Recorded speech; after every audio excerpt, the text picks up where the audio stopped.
You know what nobody tells you about divorce? That your ex-wife is about to step into a psychological minefield she spent years pretending didn't exist. And this isn't some Hollywood fantasy where she has a moment of clarity, realizes what she lost, and comes running back to you in tears. No, this is far more complex, far more brutal. It's about what happens when someone trades something real, however flawed, for a fantasy, and then watches that fantasy disintegrate, piece by piece, under the harsh light of reality. Right now, somewhere in the world, there's a man sitting alone in his apartment, scrolling through his ex-wife's Instagram. He's seeing curated snapshots of her new life, yoga poses, sunsets, wine glasses, inspirational quotes about growth and healing. And he's torturing himself, believing she's thriving while he's barely holding it together. But those filtered images are a mask. Behind them is a woman who's about to collide headfirst with truths so raw that her own mind will start rearranging itself just to survive the impact. When a woman leaves a marriage, especially one that lasted years, she's not just leaving you. She's exiting a psychological ecosystem she never consciously understood. You were her reference point for everything. Every plan, every fear, every dinner, holiday, every decision. Spoken or unspoken, you were somewhere in it. Even when she was angry with you, even when she vented to her friends, you were the sun she orbited. And now, she's floating in space, weightless, spinning, trying to tell herself that the lack of gravity is actually freedom. And this unraveling follows a pattern, predictable, almost mathematical. It begins with the honeymoon phase, her self-celebration. She's high on her own narrative. Every morning, she wakes up and mentally awards herself medals for bravery, strength, independence. She redecorates, maybe cuts her hair, joins that yoga class she's always talked about, downloads a dating app just to see what's out there. Her friends rush in to validate her. You look amazing. You're glowing. You're so much happier. And she believes it, so deeply that it becomes a performance she doesn't even realize she's acting in. She becomes the heroine of her own story, a woman who broke free from mediocrity and now has the whole world at her feet. Her phone is lighting up with likes, matches, messages. The attention is overwhelming, almost intoxicating. It's the kind she hasn't felt in years, and she interprets it as proof, undeniable proof, that she made the right decision. But what she doesn't see yet is that she's confusing attention for admiration, quantity for quality, novelty for value. That dating app match isn't admiration. That Instagram DM isn't love, it's curiosity. Sometimes it's lust, but it's never intention. And then comes the crash. Not all at once, not dramatic. It begins slowly. A second date that goes nowhere. A conversation that feels scripted. A realization, subtle but sharp, that the man sitting across from her doesn't know who she is, and doesn't care to. He doesn't know her routines, her weird habits, the way she needs the door checked 3 times before she can sleep. He doesn't know how she tears up at dog commercials or how she panics in traffic. He's not listening for those things. To him, she's Friday night. She's temporary. That's when the first crack appears in her narrative. But she can't afford to let that crack widen. If she questions her decision now, she risks her entire identity falling apart. So she doubles down. More dates, more wine, more brunches with the girls. But something has shifted. The compliments don't land the way they used to. The thrill of a new message fades quickly.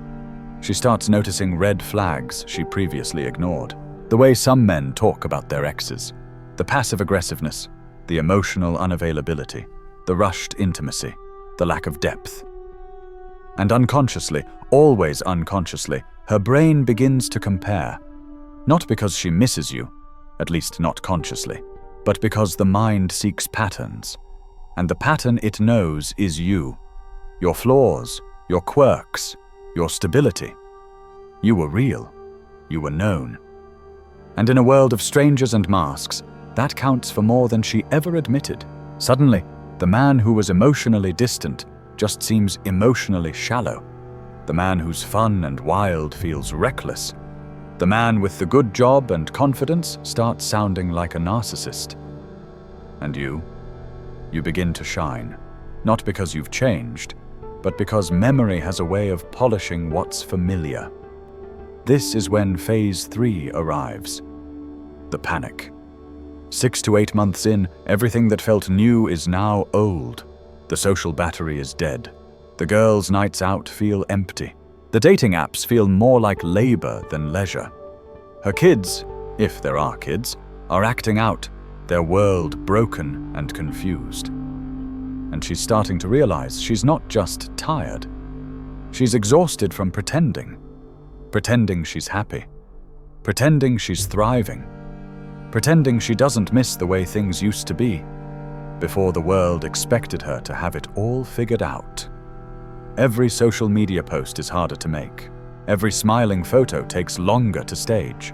She is performing happiness, and the audience is starting to shrink. Her friends aren't checking in like they used to. Some are back to their own lives. Some are tired of the story. Some have begun to suspect the truth.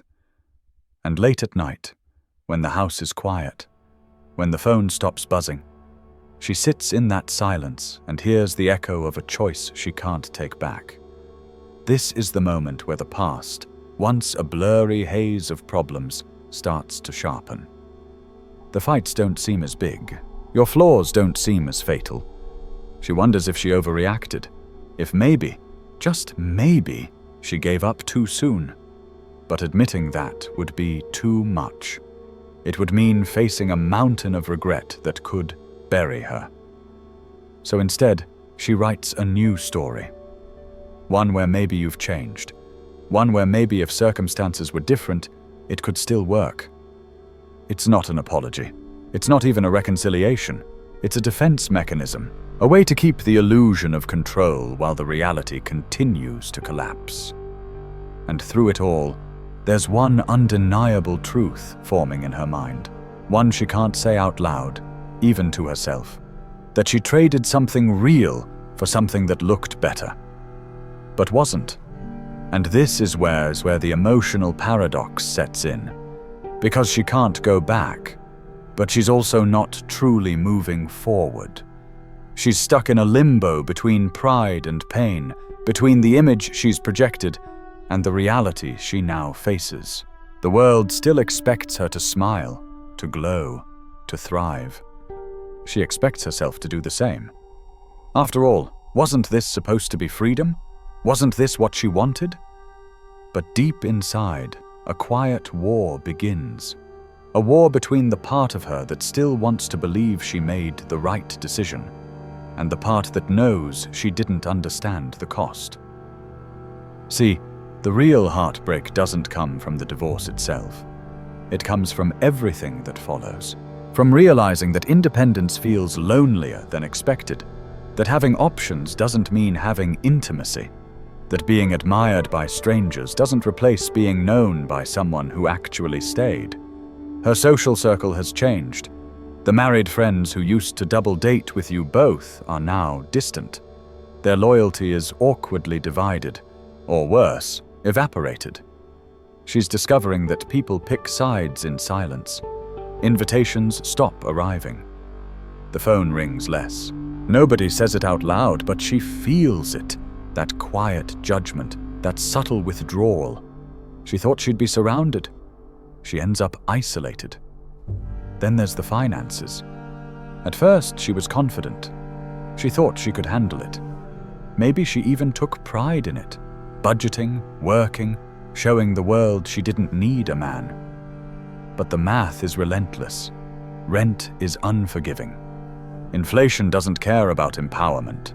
Those little luxuries she once enjoyed as a wife, the dinners out, the safety net, the backup plan, are gone. And now she feels it every time she swipes her card. Every decision has weight. Every dollar has a consequence. She never noticed how much you buffered the storms, until the storms became her daily weather. And then there are the men. Not the flirty strangers at brunch, not the curated profiles on dating apps. Real men, potential partners. And here comes the harsh truth. They're not lining up like she imagined, especially the good ones. The ones who want families, stability, legacy. They're cautious, discerning. Many of them have already been through their own heartbreaks. They're not chasing chaos. They're not looking for someone who's still healing, still questioning, still proving something to herself. Worse, the ones who do show up often smell blood. They see the vulnerability. They sense the need for validation, and they exploit it. Smooth words, short intentions. A weekend thrill dressed up like long-term potential. She doesn't see it right away. She wants to believe. She needs to believe. But eventually, reality strips off the charm, and all that's left is another disappointment. And the most painful part? She can't admit any of this. Not to her friends, not to her family, sometimes not even to herself. Because to admit it would be to unravel the entire narrative. It would mean she made a mistake. That maybe the marriage wasn't the prison she claimed it was. That maybe she didn't leave because she had to, but because she thought something better was waiting. And now, she's too far in to turn around, too deep to climb out without exposing everything she tried to bury. So what does she do? She crafts a new identity, one built on forced peace. She learns to smile in solitude, to repost quotes about healing and growth. She becomes the strong woman archetype, but not because she feels strong, because it's the only mask that lets her function. She tells herself she doesn't need anyone, that love is a myth, that marriage is outdated, that men are the problem. These aren't conclusions. They're coping strategies. They're shields. Because if she stops believing them, she'll have to face the deeper truth, that she gave up a man who might not have been perfect, but who tried, who stayed, who chose her when others wouldn't, and that maybe, just maybe, she wasn't ready for the quiet, boring beauty of that kind of love. She'll see you again eventually, maybe through mutual friends, maybe at a child's graduation, maybe just in a dream she doesn't want to talk about. And when she does, something will sting. Not because she still wants you, but because she remembers a version of herself who was loved despite her flaws. A version who didn't have to try so hard. A version who was secure. And if you've healed by then, if you've grown, if you're calm, stable, no longer emotionally entangled, that will be the final twist of the knife. Because now she knows what she gave up. And worse, she knows she can't ask for it back. That's the true cost of divorce no one talks about. Not the paperwork, not the custody, not the legal fees or moving boxes. It's the psychological debt, the haunting feeling that she burned a bridge she might one day wish she had walked across again. So if you're a man going through this right now, watching her move on, seeing her glow up, hearing the world tell you that she's doing better without you, don't be fooled. Don't let the silence trick you into thinking you're the only one hurting. There's a war going on behind her smile, a battle between what she thought freedom would feel like, and the heavy truth that comes with getting everything you said you wanted, only to realize you were never ready for the price. No, she won't tell you any of this. She can't. But her eyes will. Her silence will. And one day, when the crowds are gone, the filters fade, and she's left alone with the echo of her choices, she'll understand what she lost. And that understanding will come too late. And when that day comes, the day clarity arrives like a thief in the quiet hours of the night, she won't cry in front of anyone. No, she'll sit in the same bed that used to hold two souls and stare at the ceiling in silence. No drama, no breakdown, just a sudden, paralyzing awareness that something irreversible has taken place. that the bridge is gone, that even if she wanted to rebuild it, the other side no longer stands waiting. Because by now, you've changed too. You're not the man she left. The pain reshaped you. The silence taught you patience. The loneliness gave you discipline. You stopped waiting for an apology that would never come. You stopped replaying the arguments, the accusations, the unraveling. Instead, you built. Quietly, steadily, like a man who finally understood the value of his peace. And that's what stings her the most. Because she expected you to break. She expected you to spiral, to chase, to beg, to fall apart without her. That's what the movies taught her. That's what her friends said would happen. That men don't know what they've lost until it's gone. That you'd come crawling back once you realized how much you needed her. But you didn't. You mourned. You reflected. You even blamed yourself for a while. But then, you rebuilt. You didn't become bitter. You became better. Not for revenge, not to prove anything, but because you finally saw your worth. Not through her eyes, but through your own. And now, when she looks at you, whether in person or through a social media window she still secretly watches, she sees a man she no longer recognizes. Not because you've changed completely, but because you've finally become everything she said you weren't, and everything she hoped you wouldn't become without her. You're calmer now, more grounded. You smile without needing a reason. Your world no longer orbits around someone else's validation. You've embraced solitude not as punishment, but as power. You don't chase, you attract. You don't explain, you embody. And in doing so, you've tapped into the rarest kind of masculinity, the kind that is both gentle and unshakable. And she knows, deep in her bones, that she was part of the reason you became this version of yourself. But she also knows she doesn't get to reap the reward. That's what keeps her awake at night. Not the memories of the fights, not the bitterness of the past, but the realization that she inspired a transformation she can no longer touch. She'll try to fill the void, of course. New hobbies, fleeting relationships, wellness retreats, book clubs, maybe even a pet she names after some abstract concept like hope or freedom. But nothing will replicate the simplicity of what you offered. Presence, loyalty, effort. The kind of love that shows up even when it's inconvenient. The kind of love she didn't fully recognize until it no longer belonged to her. She'll convince herself for a while that you were the one who changed, that you were always this cold, that you always hid behind logic, that you lacked passion.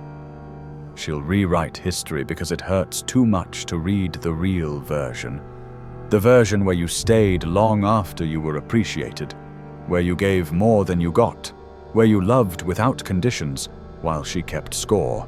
But there will be moments she can't deny it. When she hears your laugh in a crowd and turns around instinctively. When a familiar cologne hits her unexpectedly in an elevator. When someone tells a joke you used to say. And just like that, the mask slips. The pride crumbles. And for a breathless second, she's 28 again, wearing your hoodie, sitting on the kitchen counter, listening to you talk about your dreams, like the future was something you could both hold together. But it's just a memory now. You're not coming back. And no amount of healing quotes, girl boss energy, or red wine with friends can fill the exact shape of your absence. Because love like yours doesn't loop. It moves forward. It evolves. And once it's gone, it doesn't return the same way it left. You didn't become a better man to make her regret. You became a better man because you finally realized that her leaving wasn't your ending. It was your initiation into strength, into clarity, into self-respect. You stopped trying to prove yourself to someone who had already made up her mind. You stopped arguing for your worth. And in doing so, you became undeniable, not to her, but to yourself. That's the part no one tells you. That the man who walks out of a broken relationship with grace, with accountability, with quiet resolve, he doesn't just survive, he ascends. And in his rising, he leaves behind a version of himself that was once addicted to being chosen. You don't need to be chosen anymore. You've chosen yourself. And now, your energy is different. Your boundaries are firm. Your peace is non-negotiable. You no longer chase what runs or beg to be seen. You simply exist as a mountain. Silent, still, powerful. And she will remember, she will scroll, she will wonder, she will wish. But she will not return. Not because you wouldn't allow it, though you probably wouldn't, but because she knows, deep down, that the man she left only existed in a moment she can no longer reach. That moment has passed. And you? You're already somewhere she can't follow. Not out of spite, not out of vengeance, but because healing, real healing, has a sound she no longer recognizes. Silence. That's what happens to your wife after divorce. Not all at once, not with fireworks, but slowly, silently. She learns that not every freedom is free, and some exits cost more than the life she left behind.